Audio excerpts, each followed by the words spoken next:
Hey guys, I'd like to welcome you to the Kortex Media Podcast, where we navigate the fast-paced world of automotive and more. I'm your host, Corson Schmidt. Here today, I have Matt Rennie, a true self-starter whose passion for cars turned into a leadership role at mobile electronics installations. Originally a music graduate, Matt followed his love for engines from the garage to the boardroom, helping MEI launch in the US and now driving growth across North America with hands-on experience and relentless curiosity. He's proven that grit and self-education can open doors even in the rapidly changing world of automotive technology. It's great to have you on, Matt. Yeah, thanks for having me, Corson. Happy to be here. Great intro. Worries. I'll do my best to live up to that. Thank you. Well, before we really dive into it, so I kind of just touched on your background. Do you Sure. mind taking us through that grassroots journey from stepping into the automotive industry to where you are now, and maybe even kind of connecting the music graduate as well, kind of connecting that all together? That's a tough one. That's a stretch to connect. I'll do my best for sure. Getting into the automotive industry was honestly kind of an accident. Like you touched on, always had a passion for cars, like since I was a little kid. Like most car enthusiasts, like it's like a day one thing. So it's always been that for me. And having cars, you're in high school or you're in college, like you don't have money for nice cars, so you've got cars that need a lot of repairs. Yeah. And you don't have money for repairs. I kind of just started to learn like automotive mechanics really just out of necessity. I had dirt bikes. I grew up in Muskoka, a couple hours north of where I am here in Toronto, and everybody rode, dirt bikes, snowmobiles, things like that. So, and those things are just constantly breaking, right? So, out of necessity, and I had some good teachers along the way. My dad taught me some things. I took auto shop in high school that taught me like some of the basics, and then YouTube came along and you can like put yourself through school on YouTube, basically anything you need to fix. So I really just kind of dove into that again out of necessity for being able to drive the cars or the dirt bike or the motorcycle or what have you.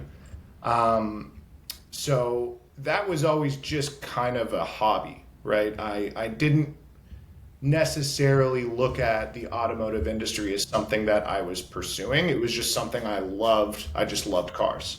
Sure. And still do. The music thing was just always kind of what I did and what I wanted to do.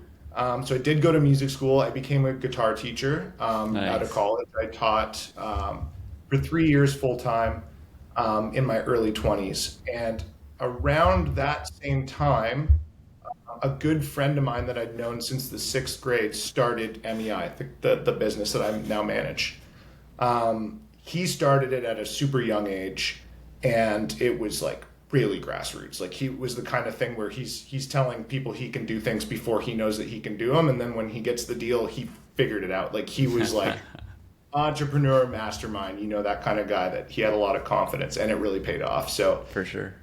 He kept filming. We would always keep in touch. We didn't live in the same. He actually lived in the U.S. at the time, but we always kept in touch. So we would get on calls just to shoot the breeze and find out what each other were up to. And he was telling me about this business that started to grow, and I can tell you kind of what we do too at some point if that comes up, because it's kind of niche. I would say. Yeah, that would be my next question, kind of just to explain. But keep going with the story. We'll get into that in a little bit. Yeah, exactly. So. He's telling me about we're an installation business, basically, right? So we install technology in fleet vehicles. So he's telling me about this technology installation business, and it was exciting to just chat with him, see where he had gotten with it. And eventually he started to say, I could really use a technician in the Toronto area, and I know you're good with auto mechanics and working on cars. Like, you could do this. And partially I was like, well, I'm teaching, and that's what I like to do. But I don't know, I'm a good mechanic. I'm not a good automotive electrician. It's not something that was like in my wheelhouse. It was what I avoided, like a lot of mechanics, right? It's like, I'll do a brake job, but if there's like something wrong with, the door locks or the window actuator, like, I don't know, I kind of shied away from that. A lot of people don't touch it. It's either you love the electronics or you don't touch the electronics. 100%, man. Yeah, exactly. There's guys that are just like obsessed with it, right? And so I was kind of trying to leave that to them. But over time, he was kind of giving me the confidence. He's like, if you know if you're a good mechanic, that mechanical skill is like, it's like building Lego, right? If you know how to use a wrench and take a dashboard apart, and if you've never done it before, you kind of have that knack to figure it out. He's like, you can learn the rest. We'll teach you the rest, how to use a digital multimeter, how to terminate wires and stuff like that. That can be learned. But if you've got a knack, that's all you need. It was summer of 2015, I think. I took him up on it. I went out, I trained with some of his other technicians that he had in Toronto. And it really just took off from there. I worked as a tech for, 3 or 4 years. By the time it was 2019, it just so happened that a position opened up in the office. And that position was to launch the U.S. business, specifically to curate, train, and hire U.S. technicians. We were a Canadian-only business at that time.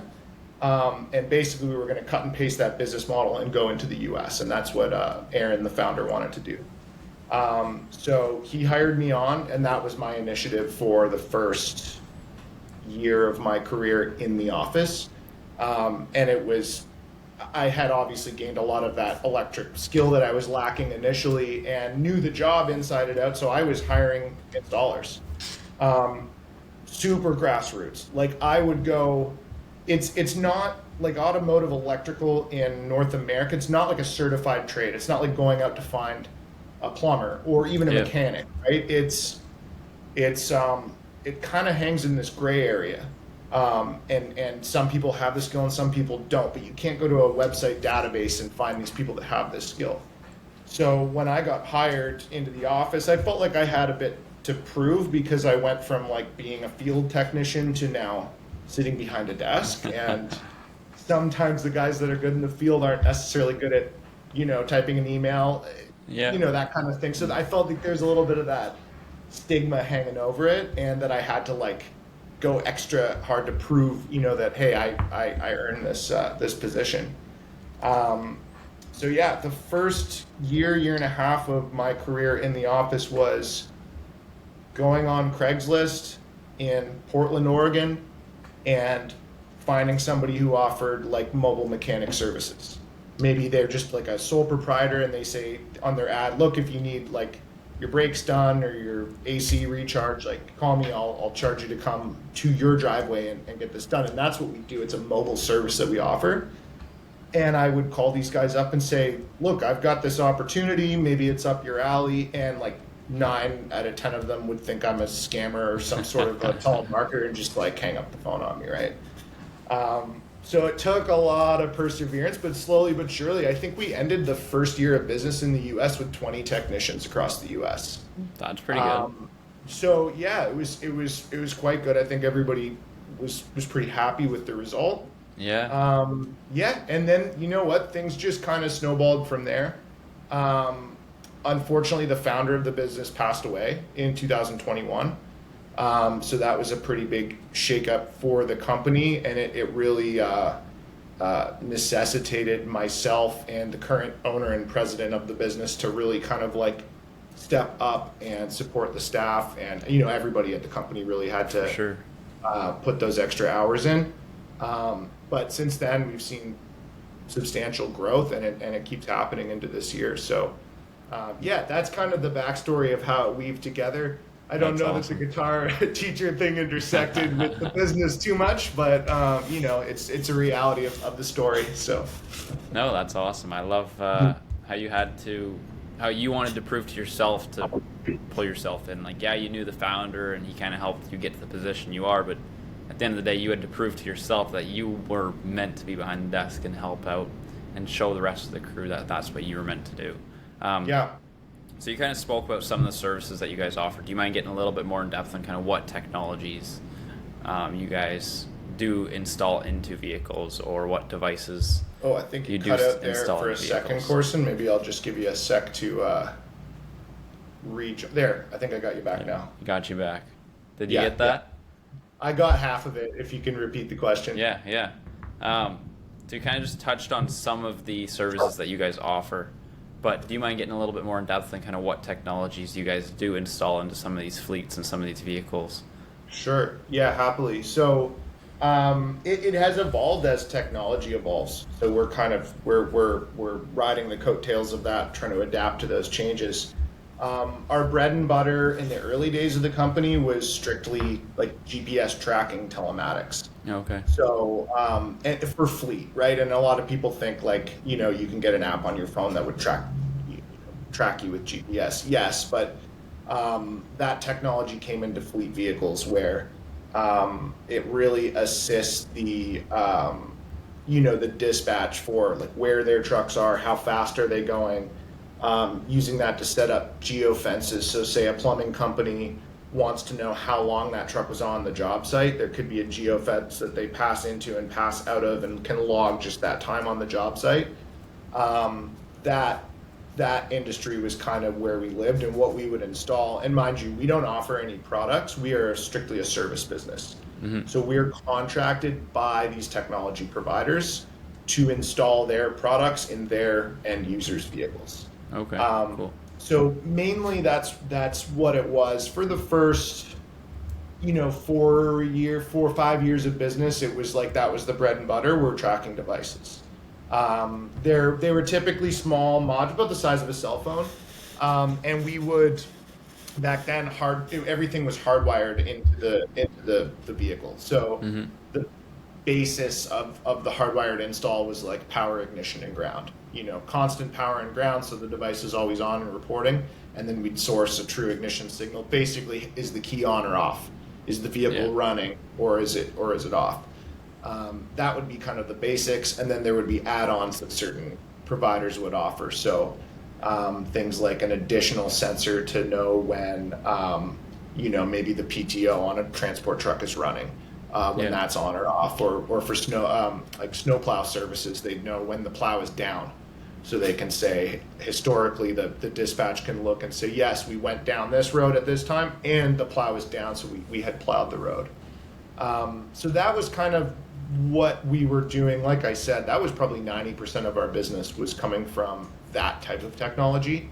At least for me, I saw the boom of cameras start to rise around 2019.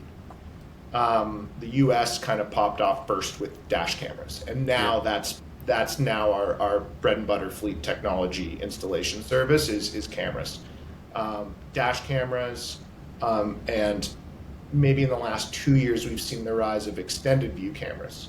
Cameras, if you picture a transport truck, a camera on the dash that faces the road, also faces the driver, and then independent cameras on the side of the truck, and often one on the rear of the truck as well.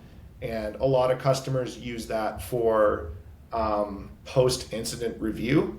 If there was an accident, they can see exactly how that happened, who is at fault. And there's also a lot of AI technology baked into this, where AI is detecting for driver safety purposes. Like if a driver is getting sleepy, it can use facial recognition to see somebody nodding off and sound an alarm. There's all sorts of wild stuff that technology does. And we don't have anything, I'm always impressed by, but we don't have anything to do with the programming, technology itself. The technology itself. We're just trying to keep up with, okay, how do we install this in the most high quality, efficient way for the end users, right? So for sure. That's basically, the services that we provide, or at least the bulk of them when it comes to fleet. For sure. No, that totally makes sense, because a lot of these companies have the know-how on how to build these technologies, but they don't have the know-how on how to actually get to that company and install it. So that's where you guys come in. You kind of bridge that gap together. Correct. Great idea, and I think it's awesome.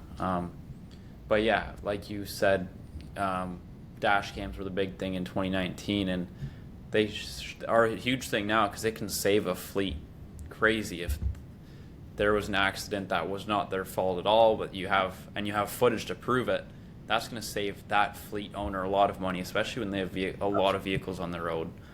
Keeps their fleet a lot safer and keeps everything even rolling. In circumstances where the accident was their fault. there's actually a business case where it could save them money by being able to settle as opposed to go through like a drawn out court case. Yeah, So even when they are at fault, having that quick ability to prove what happened can also save that fleet money, even if they're at fault. for sure. Totally. What are some of the qualities that you look for when you build these high performance teams of technicians who are always going to offer that kind of high quality installation within the different areas and trying to make sure everyone is staying up to those qualifications? Yeah, great question. When it comes to technicians, I think attitude and aptitude are always at the top of the list for myself, and I think my team, who now manages the hiring in our business. There is a technical aspect, like I was even explaining to you in part of, in my story of how I got into the business. There's a technical aspect, so we absolutely need somebody who has that technical ability. But if you have the right attitude to get ahead and you have the aptitude to learn something that you don't already know, those make kind of our most successful technicians. And I think if you look at if you were to look through our roster of technicians and look at the most successful, I think they're all going to have those qualities and a combination thereof. For sure. And that's one of the biggest things, right? Because they're the ones actually dealing with the customer. You have to make sure they show up with a smile on their face, treating your clients the way that a business owner would treat their clients, right? So it's not even just the technician side of things. They need to make sure that they have that they're almost running their own business at the end of the day, because they're the ones meeting with the customer and doing the work. They're the face of our business, absolutely. You're 100% right. It's the guys that really run their show like it's their own business and reputation that always, are the most successful. Yeah, 100%. So yeah, our technicians are, if you want to call it our product, we're a service business. Until machines can replace what we do, which, knock on wood, is not happening anytime soon. That's the face of our company, so. For sure. So You kind of said earlier that you guys have substantially grown since 2021. Now that you guys have kind of had to pick up your feet and kind of cover the table just a little bit more. You spoke earlier and said that you guys are targeted for 40% growth in 2025, and you said you're gonna beat that goal that you guys had set in place. What are some of the strategies and innovations that are helping you meet those goals? Yeah, good question. I think partnerships is something like strategic partnerships is a component of our business that we've really honed in on in 2025 that we had probably overlooked in prior years. And often those strategic partnerships are with competitors, which I think when we started our business in Canada, there weren't and aren't a lot of companies doing this in Canada. There are, but at least when we started, there weren't. And we really kind of had the blinders on. We had our vision and we had what we wanted to do, and we kind of just moved forward and we didn't worry about other things that were going on. Moving into the US, there is a ton of competition. There are a ton of companies doing the same thing that we're doing. And for the first couple of years, we had that mentality that we built in Canada. We're like, don't talk to them, don't look at them, forget what they're doing, just do your thing. And as time goes on, the saying, like, a rising tide raises all ships, right? And I think what we started to do is talk to these competitors, and sometimes you can pick up tips from one another. You can also help each other with a project. For sure. If there's a customer of ours that wants to offer us a deployment that we can't support because we don't quite have the reach, we simply won't get that project. It's not going to be an account that we're going to land. If we develop a relationship with a partner, with a competitor in a strategic partnership, maybe the two of our companies together can work together, and actually we're both able to participate in a project that otherwise we wouldn't have been able to. Sure. So we're building this partner network, and it's really kind of opened a lot of doors for us. to meet other customers. And I think what I personally found was people aren't as closed off as you think. Once we started kind of letting our guard down, we go, hey, these are other good people just trying to do the best for their customers and treat their technicians the best. And we all kind of have a common goal. They're not as standoffish as maybe I imagine, just because that's how we were maybe approaching it in the beginning, a little bit more standoffish. So, these partnerships have opened a lot of doors for us, along with just, I think, the maturing and refining what we do, and really kind of, we've put a lot of more time into assessing data, financial data and otherwise, to see what works best for us.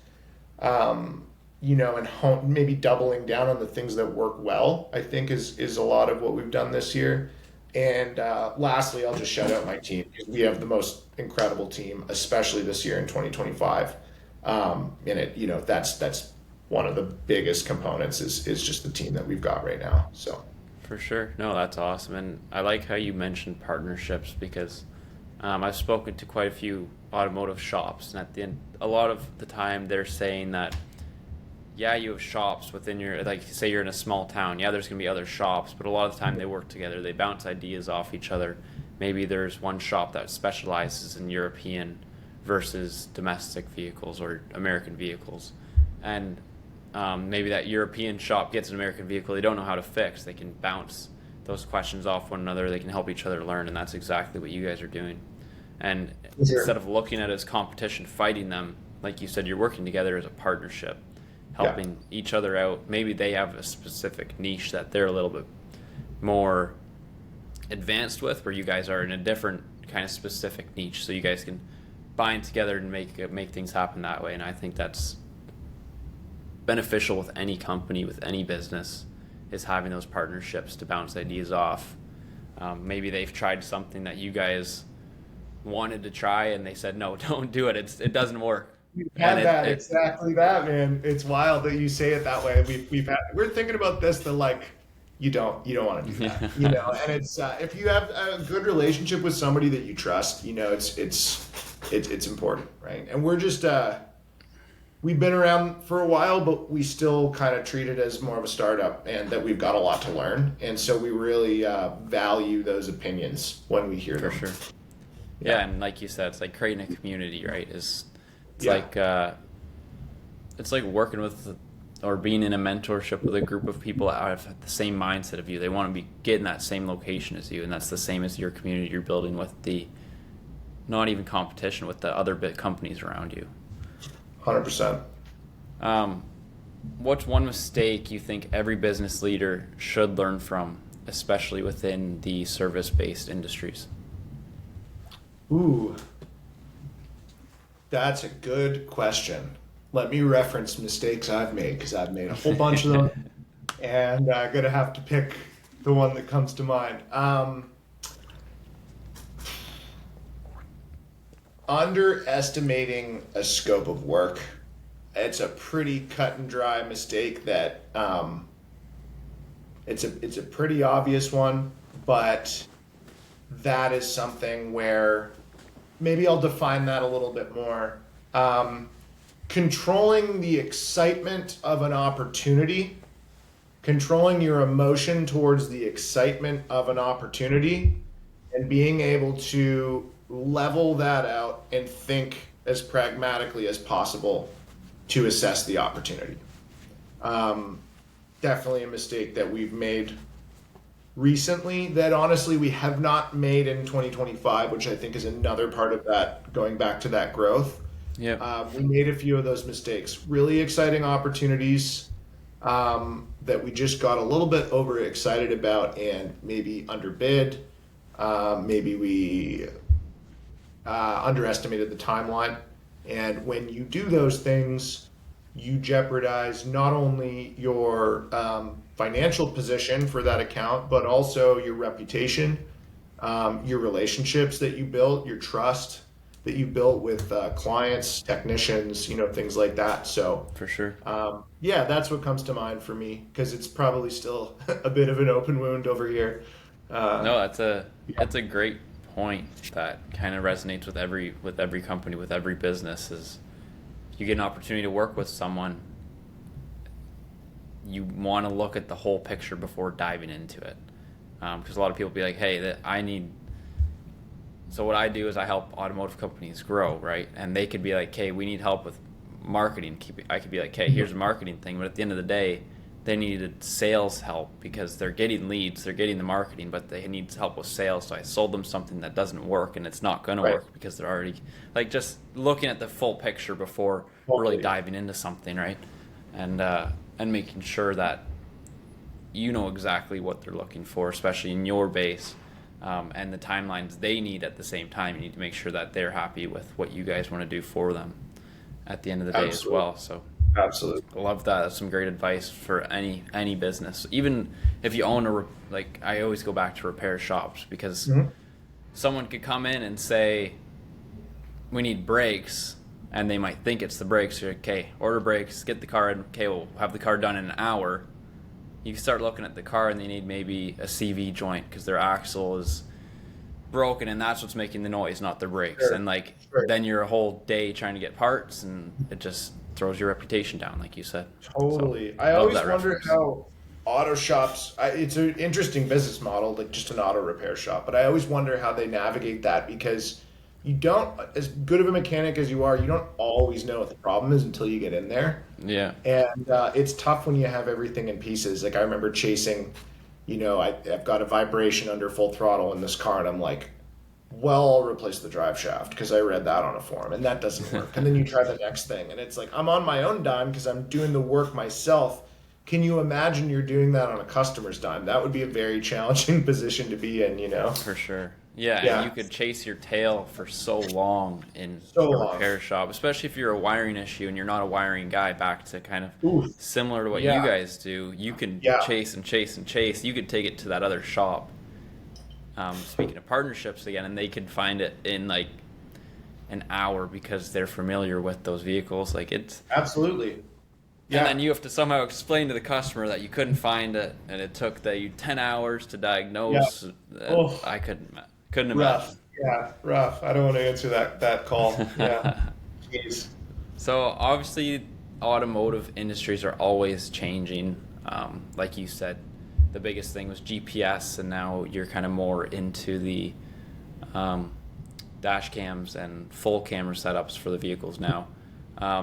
What are some new technologies that you're most excited about, or cautious about at the same time?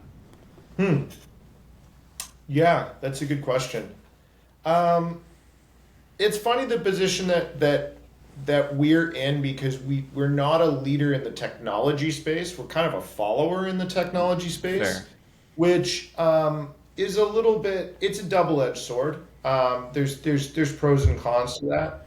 I think thinking from a more optimistic standpoint, it can be kind of fun, the challenge to be like, okay, where is it going to go next? Can we predict it? Because we're not leading the change. We're kind of trying to see it, coming so that we're prepared for it.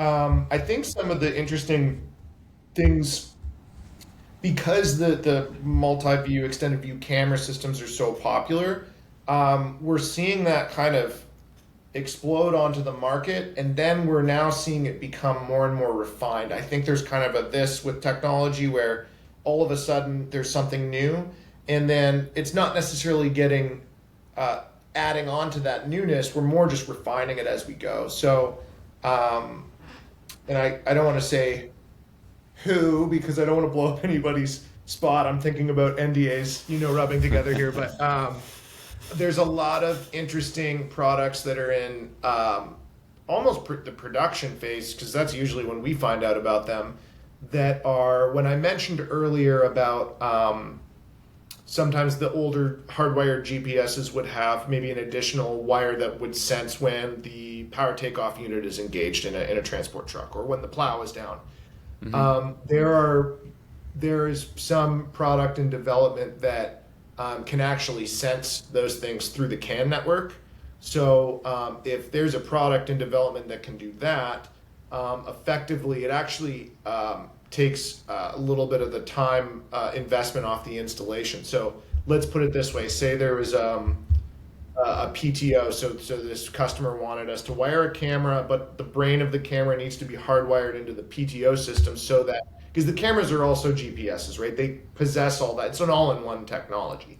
Yep. So they still see where the vehicle is because there's a basically like a gateway with the camera system.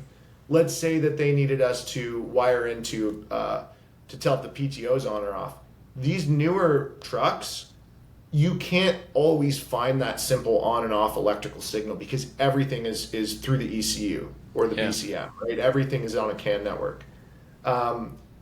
It can be hell on earth to try to source that wire, and you could spend hours and you still can't find an electrical signal because every wire that you meter out is clearly like a CAN on the CAN network. Yeah.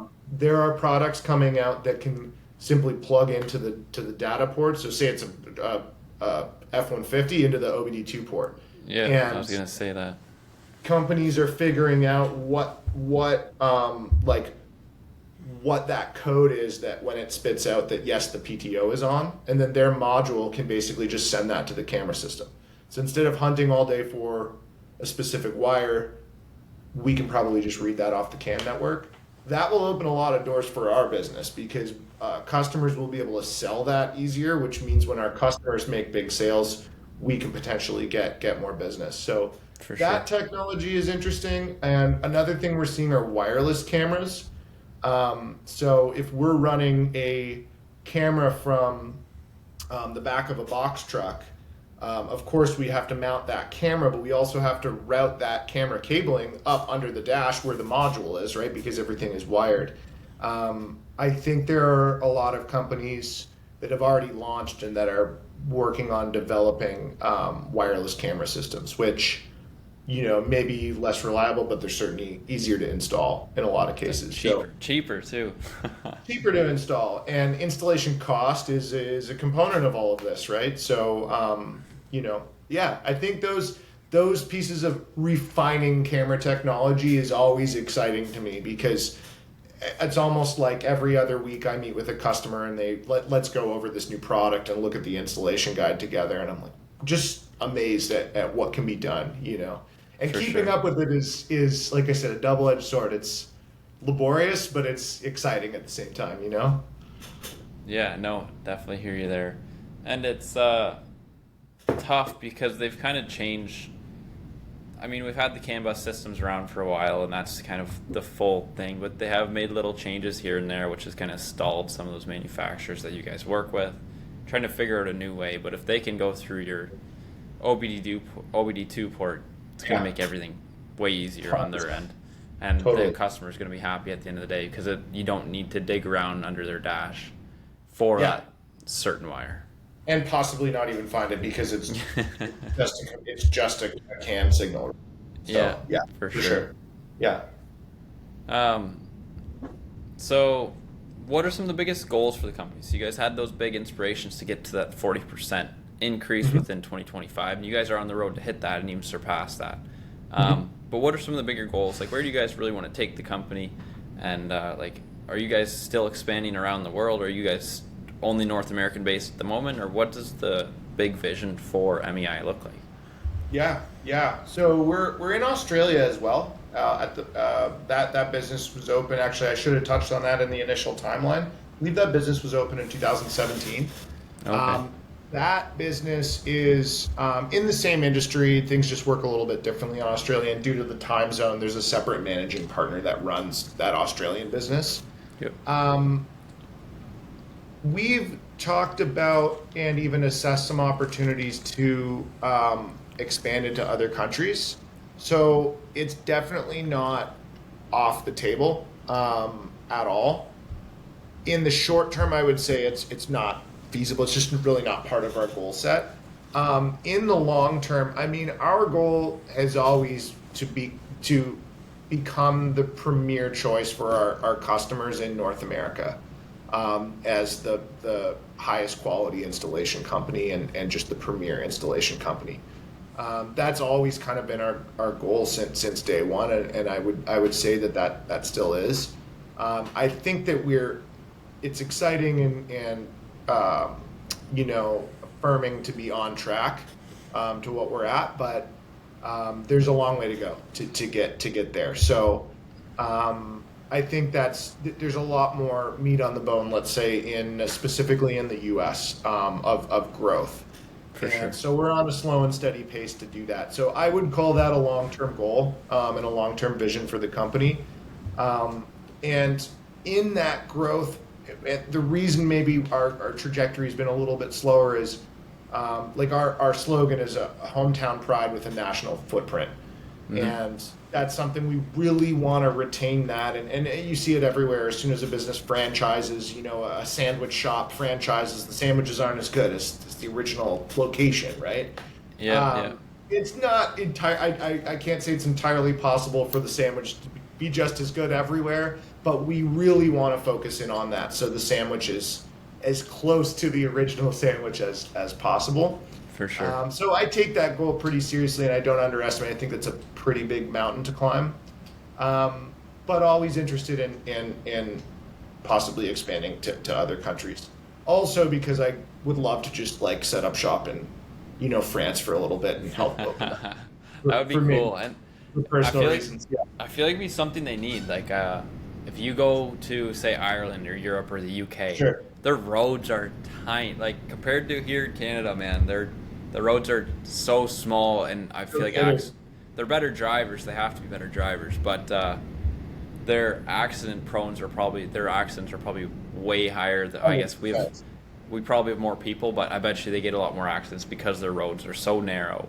They're so can you windy. imagine, They're crazy. Like a box truck going down one of those like British B roads, like that would be wild, Yeah. But I want to go out there and like find a 911 on Turo for the day and just go out and it'd be so cool. Great roads. Yeah, man. That's a bucket list thing for sure. Yeah, I went to so my girlfriend's family's from Ireland. So we've went the past 2 years, and dude, it's crazy. Like they're around my age. They have lowered cars and whatever. They go pretty good. It's too bad that most of the cars in Ireland are diesel, so I'm not a huge Are they really? Yeah, they are mostly diesel. Okay. Where I'm more of a gas fan. I like hearing the car, I like hearing the engine. You can with diesels, but the diesels are torquey. Anyways, yeah, of course. You'll go ripping with them through the roads, and it's crazy. Like my girlfriend almost gets car sick because you're going up and down over hills and around, and it's so fun though. And Dude, it reminds me of like if you ever watch like Chris Harris, like he was on Top Gear for a little while, but he's from England, and he's always demoing the cars on the roads that you're describing, and it sounds amazing. There's one episode I watched where they take I don't know what they're driving, like a little smart car almost, but they hit a berm and they like roll the car over, and they're just messing around. You've probably seen that one. I have seen that one. Yeah. And he quit Top Gear like shortly after that, did he not? I think so, yeah. Yeah, there was like funny. That was a big deal because I think it was hilarious, but I watched a podcast with him talking about that, and he was like frustrated that the producers were like wanting them to do more and more extreme things to keep people's attention. He's like, this is just getting dangerous. Like, Definitely. That's awesome, man. Yeah, I didn't know that about Ireland being mainly diesel. Like, do they drive like TDI Jettas and stuff like that? Like, what? Mostly, yeah. So most of their engines within their Audis, their Volkswagens, even their like Fords have a diesel engine there. But they're all they're all a turbo diesel engine. Really cool. And they do make some gas vehicles. They're starting to push more towards gas vehicles, the newer vehicles. Interesting. But a lot of the vehicles 2010s, you'll also see them manual. A lot of the vehicles there are manual, where ours are all automatic. Yeah. Okay, so it's like 6-1. Do you want a diesel and manual, or do you want an automatic gas? That's actually a good question. Literally. I don't know. I'm a lightweight Japanese car, rear wheel drive, Fair. High revving 4-cylinder. That's my jam, 100%. So it would be tough to get behind a diesel, but then obviously save the manuals, right?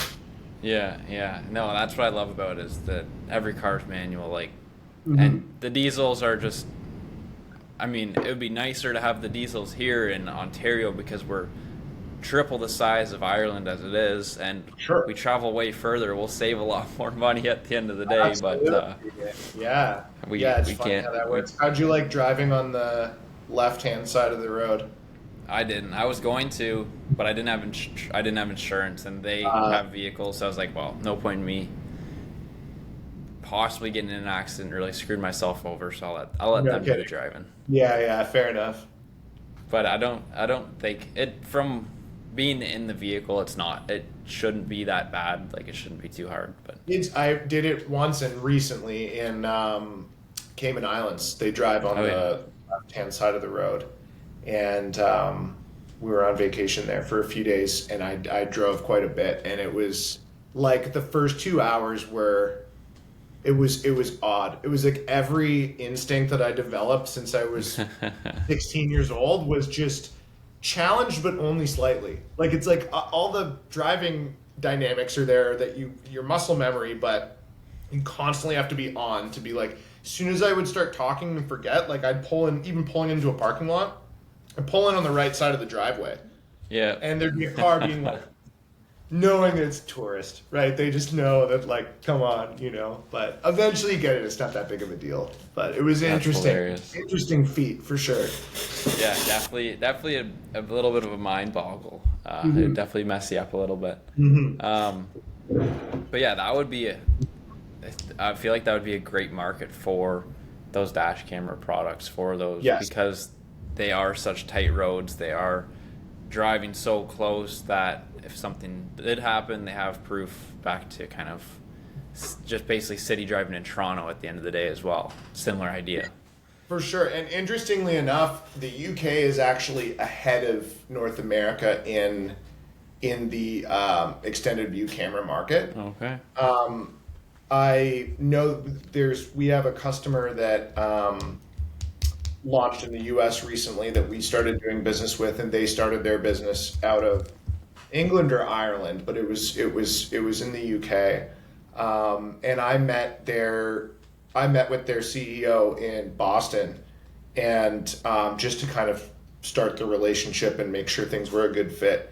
And I admittedly hadn't been paying attention to the market over there, but I learned a lot from sitting down with him, and they're well ahead of us in that market, to the extent of, I'd have to look it up to get the exact numbers, but certain vehicles over certain weight categories, there's a mandate in city centers that they must have side cameras.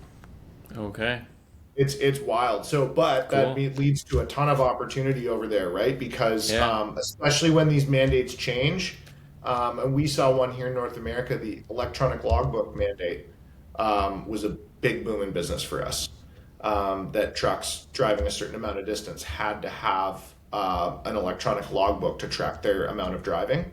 That was a big increase in business. So, yeah, I'll keep the United Kingdom on my radar because, I have all my roots are Scottish too, and I'd love to go over there and help stand up a business. And I don't know, maybe eat some, fish and chips while I'm at it, have a little bit of fun.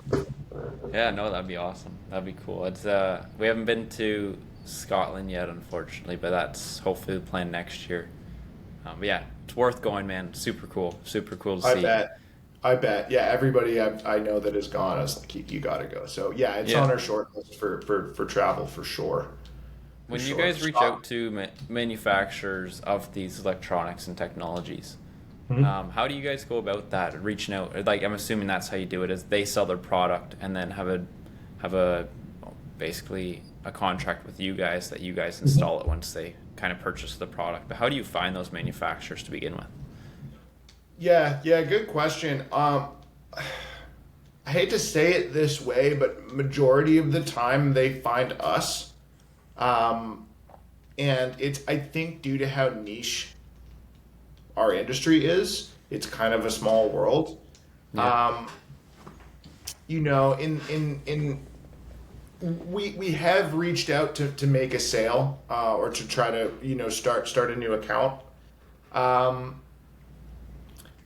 It's such a small world that we know most of the providers doing it, and they know us. When new companies come along, if we hear about them, we'll try to not just kind of like cold call, we'll try to find the appropriate person in that company or department and reach out. And we have done that, and we have done that successfully. And it's really to just start a conversation, like our approach to like customer relationships are really just, like I said before, all our competitors are kind of doing a similar thing. We're all trying to achieve a similar goal. And our customers all want the same result, quality installation done on time, for a good price point.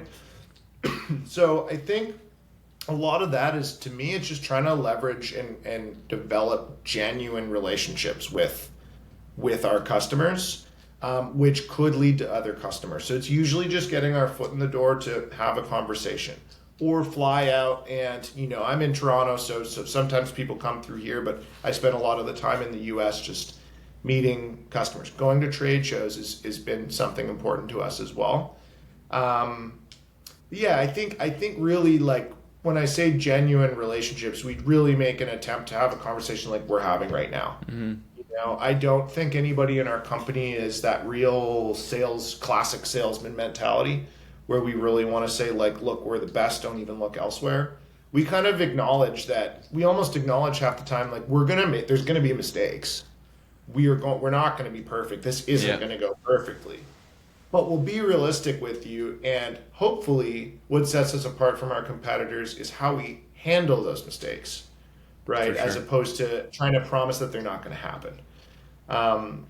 If we're to reach out to a new account, a new opportunity, we really just want an opportunity to have a good conversation, just kind of find out a little bit about each other and build a little bit of that trust.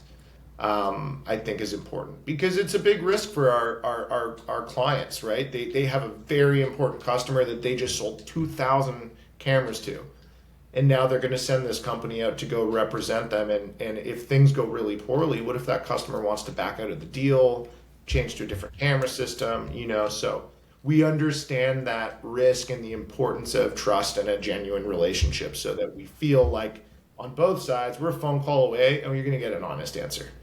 Totally. And if we screwed something up, we're going to fix it, and we're going to fix it on a realistic timeline and tell you that timeline. It can't be fixed yesterday. So I think that's kind of just our approach to managing these accounts or reaching out to a new account, or what we look for in a good customer relationship.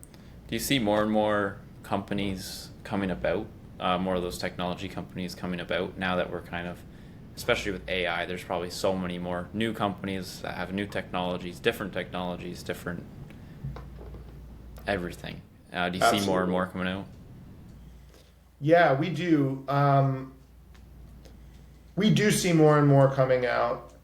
I think there's different sectors of almost different tiers of these companies, where some of the ones where maybe we wouldn't be a good fit with there's a lot of technology companies coming out for like personal use vehicles and tracking and cameras and things of that nature.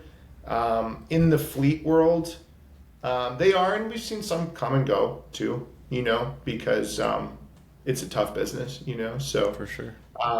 But yeah, we're definitely, it's a boom, and it's kind of a niche area. So I feel like a lot of people just don't even know about it. Don't even know how the breadth of the industry, For sure. Totally makes sense. What is some of the best advice you've been given through your journey with MEI? It's a good question. Let me think about that. The best advice is probably to be as honest as possible when things aren't going well. Not that I or any of my staff would intentionally be deceitful, but give the bad news as early as possible, and then you can work together with your customer or your technician or your coworker on the solution from a little bit more realistic place. There's a lot of opportunity to go, I think this is going poorly. but if we just do this, this, and this, I think we can turn it around and no one will be any the wiser. I think that's the advice I've been given is just like, if it's going bad, tell me. Like, For sure. if you tell me now, I'm not going to be upset about it. And that was a customer I have a really good relationship with now that used to tell me that. And in the early days of us doing business together. And that customer and MEI have been through a lot of projects that went really great and projects that didn't, go so well. So that was kind of a rapport that I built with him in the early days. And I think I learned something from that advice and have kind of put that forward with some of our other partnerships and customers. Sure. And it brings that trustworthiness within a relationship as well. Instead of waiting 2 weeks after something bad happened, if you're open right away, they're going to trust you a lot more through the whole process. And that's the biggest thing when you get a relationship like that. Where can people find you if they want to know more about MEI? Maybe they're a fleet wanting to get some installations or whatever else. Where can people find you? Sure. www.meinstalls.com. That website shows our coverage map, so where we currently have available technicians across Canada, US, Australia. There is a contact form on there.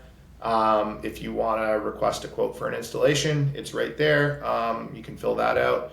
And people can, we're a small team. They can hit me up directly, matt.rennie@meinstalls.com. Everything is that domain, meinstalls.com.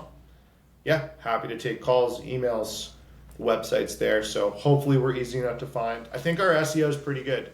I talked to a customer today that just said, "Oh, I found you." It's a large franchise that found us and reached out. He said, "We're just looking for mobile electronics installations, and you guys came up," because that's the name of our business, MEI, Mobile Electronics Installations. So, but that's just the name of the business, and the SEO just happened from there. So sweet, those little wins are always celebrated.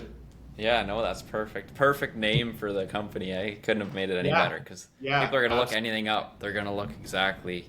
Totally, man. And that was just the forward thinking of our late founder. So fair enough. Well, appreciate you taking the time to come on the podcast today, Matt.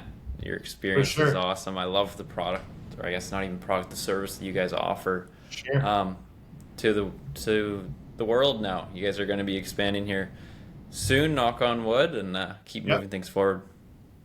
Thanks for having me, Corson. It was fun, man. Good to chat with you. Thank you.